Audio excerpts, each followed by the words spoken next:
Oops, that's my YouTube channel. Are you guys ready for this? This is the Enchantress Returns. Hello, I'm back. Hello, hello. I know Emerson's gonna probably jump in here. All right. Land of Stories. Which chapter are we on? It's called A Not So Charming Evening. Oh yeah, do you guys remember what happened yesterday? I think the baby got kidnapped, right? And who kidnapped the baby? You guys remember? It was what's his name? What's it called? The Huntress? Was it the Huntress? Oh, let's see. Sorry, I'm just adjusting myself. So they're having a meeting, right? They're meeting all together, meeting about what are they meeting about? The issue that they're having. I mean, this whole town is getting attacked. Rumpelstiltskin, that's right. Rumpelstiltskin's stealing the baby. Yes, yes, yes. Um, welcome back, Emerson. Yada yada yada. That's horrible. Red says, shaking her head a tad too much. Oh yes, the kids are hiding under Red's dress, right? So she's trying to. I don't think there's a Y in there, Emerson. It's okay. It says Rumpelstiltskin is what you wrote. Sound it out. Use syllabication. Break it into syllables. That's how you usually spell things correctly. And I think it's L-E, not E-L. Is it? I don't know. I don't know. These are names, so you can spell however you want them. All right. So the kids are hiding behind Red's dress right now, and because fairy godmother, who's grandma, doesn't even know that they're there. There should be home when they're missing. Oh, excuse me, getting a little tired. But they're a little worried about Esmia right now, right? And so I'm just gonna continue on the read that last paragraph and then just go on, okay? The fairy godmother looked at him with her trademark compassion. Chance, I'm afraid I don't have your answers. Esmia is just as big a mystery to me as she is to all of you, right? Esmia used to be a fairy. Then tell us what you know, Chance ordered. Where did this monster come from? What is she after now? Sleeping Beauty took a few steps toward the fairy godmother. I'm willing to give myself up to her, if that's what she's after, she said. My dear, you are not responsible for any of this, the fairy godmother said. I'm afraid I'm the one who is entirely to blame. Esmia wouldn't be here if it weren't for me. All the fairies lowered their heads, knowing the fairy godmother was telling the truth. What do you mean, fairy godmother? Cinderella asked. Surely someone like you couldn't be accountable for a creature like that. The fairy godmother closed her eyes and took a deep breath, deciding where to begin. There was so much to tell and not enough time to tell it. It all started centuries ago, on one of my first visits to the other world, the fairy godmother explained. What's the other world? Earth, right? Where we live? Where humans live, not the fairy tale kingdom? It was a horrible time for that world. There was plague and war everywhere you looked. Today, they refer to that as the Dark Ages, and there couldn't be a better description. Sometimes the air would be filled with so much smoke from all the destruction, the sun would be hidden for days at a time. I discovered a little girl all alone in the middle of the forest, no more than 5 years old. She was crying and covered in ash and dirt. She told me her name was Esmia, and that she had lived in a village nearby. Like many of the villages at the time, hers had been invaded by a group of barbaric soldiers. They swept through the village and killed everyone in their path, including her family. Wait, Esmia's from the other world? Ooh, this gets interesting. The soldiers discovered Esmia hiding in a barn. However, when they tried harming her, the girl was able to defend herself using magic. She told she told me she had started a giant fire with her hands, and that it consumed her entire village and all the soldiers with it. The girl took me to her village so I could see the damage for myself, and it was devastating. Not only did the villagers perish, but all the land around the town for acres was destroyed. I knew then that this girl was no ordinary child. Magic has always been a mysterious thing, but I'm absolutely astonished that a child in the middle of another dimension could have such capabilities. But for whatever reason, magic had found this girl and had saved her life, and I believe my discovering her was no accident. I didn't think she should survive the other world on her own, so I brought her back to our world. I knew she was special because when we arrived to the fairy kingdom, the unicorns bowed, the fairy godmother said. Connor looked at his sister. The unicorns had bowed to them when they first traveled to the fairy kingdom. What did it mean? Esmia was raised there, the fairy godmother continued. We taught her how to use her magic, and she became a fairy. Her powers grew with some time, and she proved herself to be one of the most gifted fairies the fairy kingdom had ever seen. Esmia was also the kindest, most honest, loving woman I had ever known. What? Kindest? Honest? Loving? Really? That's surprising. Sorry, I got a piece of hair in my hand. She was so thankful I had brought her to live in our world and received so much joy from helping others. I loved her like a daughter, and she became my apprentice. I was certain when my time came to an end, I could leave this world safely in her hands. I was positive she would be the next fairy godmother. We created the Happily Ever After Assembly in hopes that Esmia would lead it someday, but as Esmia grew into adulthood, she changed. Things were going on beyond our knowledge, things we couldn't see, and she became another person altogether. She became aggressive and mean spirited, and her interest in fairy life faded completely. Helping people became a chore for her, and she started abusing her magic. It was during our first official meeting as the Happily Ever After Assembly that I knew Esmia was no longer the little girl I saved in the other world. We hadn't officially appointed a leader of the assembly yet, so I was presiding. The trolls and goblins had just been sanctioned to their own territory, but they were still enslaving innocent people from other kingdoms. I asked the rest of the assembly what the best solution was. Esme blurted out, "Why don't we just drown them all?" The Melina stream practically runs through their territory. Just break a dam and be done with them. We can make it look like an accident. Showa seemed amused by the idea. Naturally, after an outburst like that, we couldn't appoint her head of the assembly as planned. We appointed Emeralda and the Fairy Council instead, and Esmia found out she had been replaced. Uh, when Esmia found out she had been replaced, she was enraged. She went on a tirade, disassociating herself from the assembly and the fairy kingdom altogether. She changed her entire appearance and refused to be known as a fairy, deeming herself an enchantress instead. The next time we crossed paths with Esmia was at Sleeping Beauty's christening. She was uninvited, but we knew she would come anyway. We discovered Rumpelstiltskin, there's how you spell Rumpelstiltskin, Emerson, had been working for her when we tried kidnapping Sleeping Beauty and we confronted her about it. Esmia lost control and went on a rampage, cursing the princess to die after pricking her finger on the spindle of a spinning wheel. However, I knew that the curse wasn't only going to affect Sleeping Beauty. Esme's powers were too strong for that amount of rage to be aimed at just an innocent child. Luckily, I was able to convert the curse into a harmless sleeping spell when she pricked her finger on a spinning wheel. As planned, the entire kingdom was affected, confirming my suspicions. Esmea disappeared after the christening, and we never saw her again.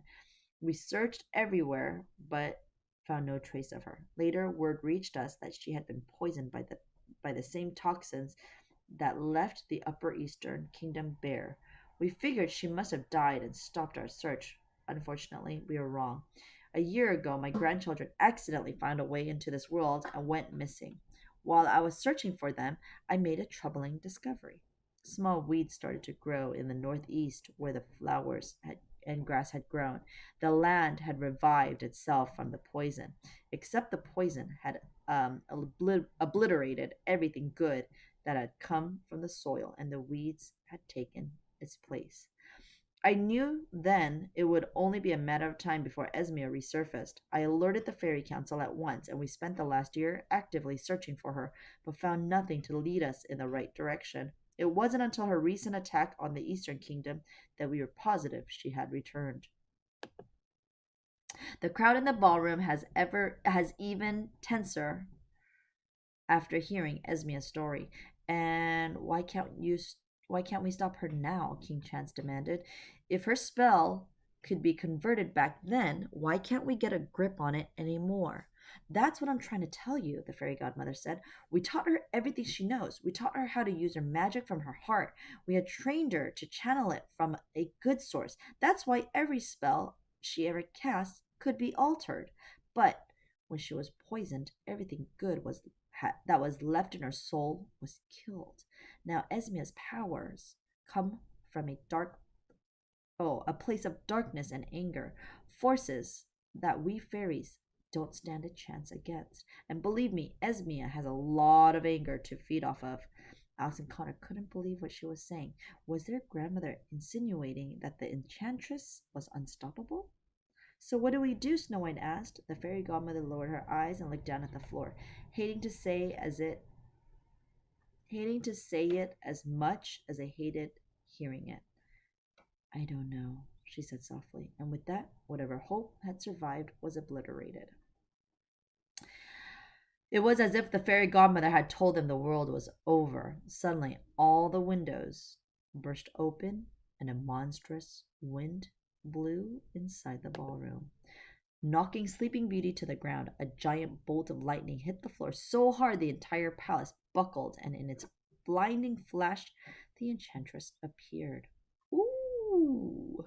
She was the most majestic person the twins had ever seen. Her hair and cape flowed through the ballroom, and although her mouth was still, her eyes smiled evilly through her long lashes. Hope I'm not late, Esmia said. I do love a good story, especially when it's mine. Ags and Connor clutched onto each other under Red's dress. Everyone in the room was frozen in fear. Don't tell me you're having another party without inviting me, Esmia said, glaring at all the royals and fairies around her. You think you'd have learned your lesson for the last time you didn't include me? A smirk appeared on her face. Cinderella was the only person to move. She jumped up out of her throne and ran straight toward the enchantress with fists raised. King Chandler and Froggy were quick to grab a hold of her. But she lunged with such determination, Rapunzel's husband had to join them in holding her back. You horrible witch! Cinderella screamed, struggling against her brothers in law. Magic or no magic, I'll pull you apart limb from limb if you hurt my daughter. Esmea just laughed at her. What have you done with our daughter, you monster? Chance yelled. Esmeralda and Skyline placed their hands on his shoulders to keep him from charging toward her. She's alive for now, Esmea said, and casually examined her nails. I hope there are no hard feelings. I'll give her back to you once I'm done with her. Maybe. What do you want with Princess Hope, Esmea? Fairy Godmother demanded. Esmea squinted at the fairy godmother and walked in a circle around her, closely examining her former teacher. Why, if it isn't the big FG herself, she said. You're looking rather old, Grams. Is something on your mind? Is something troubling you? Don't be cheeky, Esmea. It's a shade you never wore well, the fairy godmother said. Esmea frowned at her playfully. You're good at putting on this noble facade, but I know better, she said. Have you told them what I took from you yet? Or have you left that part of the story out because you were afraid they would worry more knowing you're just as terrified as the rest of them? The fairy godmother kept her silence, not giving in to Esmea's games. Fine, I'll tell them, Esmea said, and faced the rest of the room. I have her granddaughter. Wait, that's the twins' mom. Wait, the twins' mom is her granddaughter? I'm so confused. Wait, is that right, Emerson? Is she referring to the twins' mom?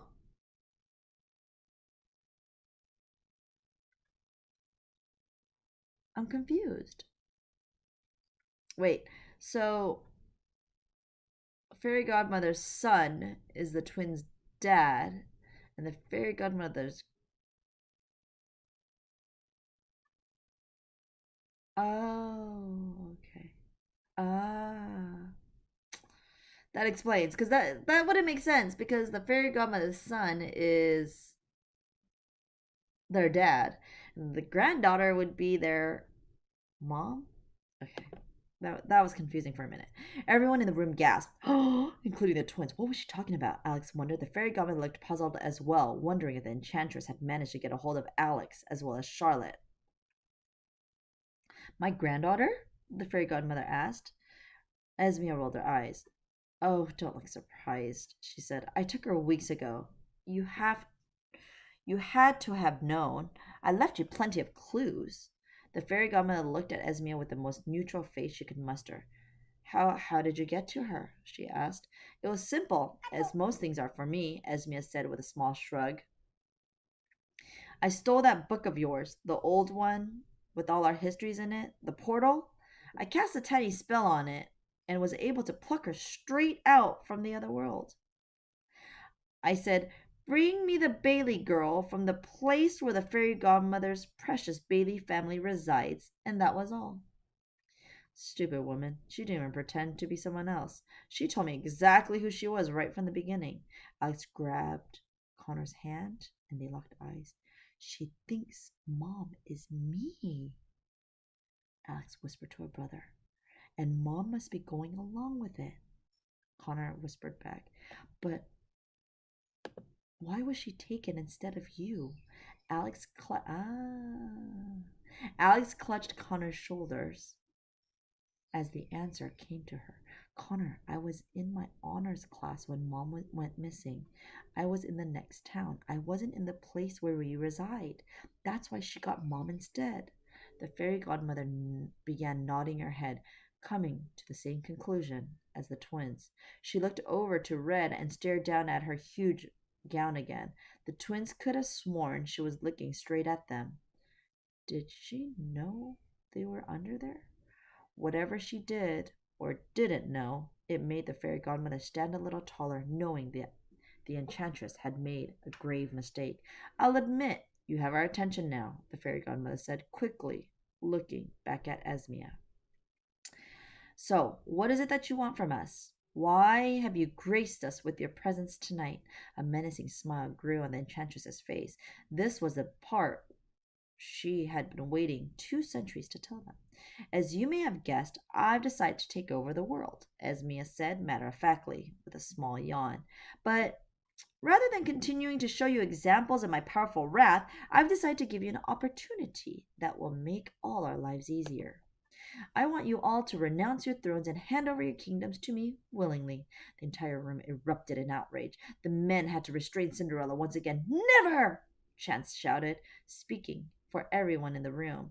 Even with an entire kingdom consumed and a young princess's life at stake, there is still some hesitation.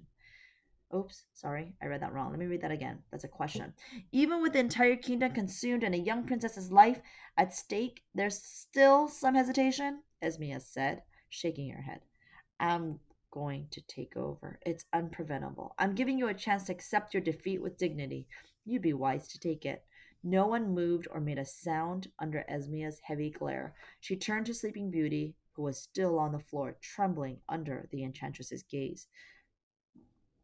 Excuse me. Why don't you do it first, Sleeping Beauty? Esbia said. Show your fellow rulers how easy it is. Your kingdom has been through enough already, wouldn't you agree? Ease their suffering. Do it for your people, for your husband. If you hand me over your kingdom, I'll release it from my enchanted plants. Do we have a deal? What do you think? Should she make that deal? Should she make the deal? All was quiet while Sleeping Beauty contemplated the impossible decision. She's thinking about it. What do you think? What do you think, Emerson? Should she make that deal? Finally, Sleeping Beauty stood up and slowly walked over to stand behind the fairy godmother. Emerson says, never, in all caps. Any partnership I make will be made against you, Sleeping Beauty said. And my people would expect nothing less. All the monarchs and fairies looked to one another, inspired by Sleeping Beauty's bravery. One by one, they walked across the ballroom and stood behind the fairy godmother, showing the enchantress where their loyalties would remain. Esmia was beside herself with rage. The twins were positive they could see small flames flickering from her eyes. You're all making the greatest mistakes of your reigns, she said. But don't worry, they'll be ending soon. The fairy godmother took a few confident steps towards Esmia. No one in this room may be able to stop you, Esmia, the fairy godmother said, and then glanced in the twins' direction. But I have nothing but the highest confidence someone unrevealed will find a way. Alex and Connor looked at each other. Her words were so carefully chosen. Was she talking about them? Esmia's anger turned to amusement, and she let out a loud laugh. I see, she said.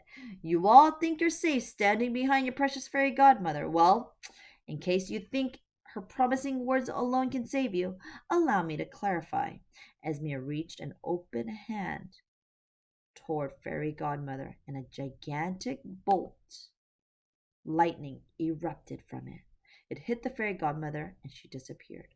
A turquoise jar appeared in the enchantress's hand, and a ghostly version of the fairy godmother appeared inside of it. What will the rest of you do now that I have fairy godmother's soul? Esmia asked the room. Alex and Connor squirmed frantically around in Red's gown. Alex had to hold her brother back as he tried running toward the enchantress like Cinderella. She's got Grandma! Connor whispered, begging his sister to let him go. She's got Grandma! She can't know we're here, Connor, Alex whispered back to him. Consider this my final warning, Esmia declared to the crowd. My attacks on your kingdom will continue until you surrender to me. We'll see where you stand when all your people are begging you to make the suffering end. Your days of happily ever after are over. Another gigantic bolt of lightning hit the palace, and the enchantress disappeared, taking the fairy godmother with her. Everyone in the room was pale as Snow White. The twins froze inside Red's gown. With their hearts broken, no one knew what to do. All the kings, queens, and fairies searched for some sign of optimism in one another's eyes, but there was none to be found. For the first time in history, the leaders of the fairy tale world were hopeless. Oh no, fairy godmother's gone! Yikes. What's tomorrow's chapter called? If I could wake up in time, hopefully I could sleep early today. Oh my goodness. Here, I'll show it to you. There's chapter 13. Look at all those jars. What do you think that is? Well, you gotta join me tomorrow to find out. Alright, Emerson. If I don't wake up in time, just text me on Class Dojo, and then I'll wake up and I'll get online. Today I wasn't gonna come online. I was just actually gonna skip today, but I saw your message on Class Dojo. Were you on Monday? Did you come on Monday? I was so tired.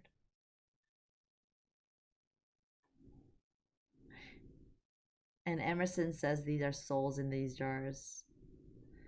Wow, there's like all these different people. There's a baker, there's a king, there's a knight, there's a boy playing a horn. You came in late on Monday? Oh, I didn't end up doing a recording. Some days I think I'm gonna get tired. I think because this is my last 2 weeks of my summer vacation, I'm just kind of taking it easy and just making masks and just kind of bumming around. So if you're ready to go on, just message me on Class Dojo and I'll come on. If not, I'm just gonna skip the day. Okay? Because there's not a lot of people that I think you're the only one that comes on live, and now I have Brianna, right? But I don't know if she's gonna come on all the time. All right. I'll see you tomorrow if I'm awake. All right. All right. Bye, Emerson. Thanks for joining. I miss you guys. And say bye to Haiti for me, okay?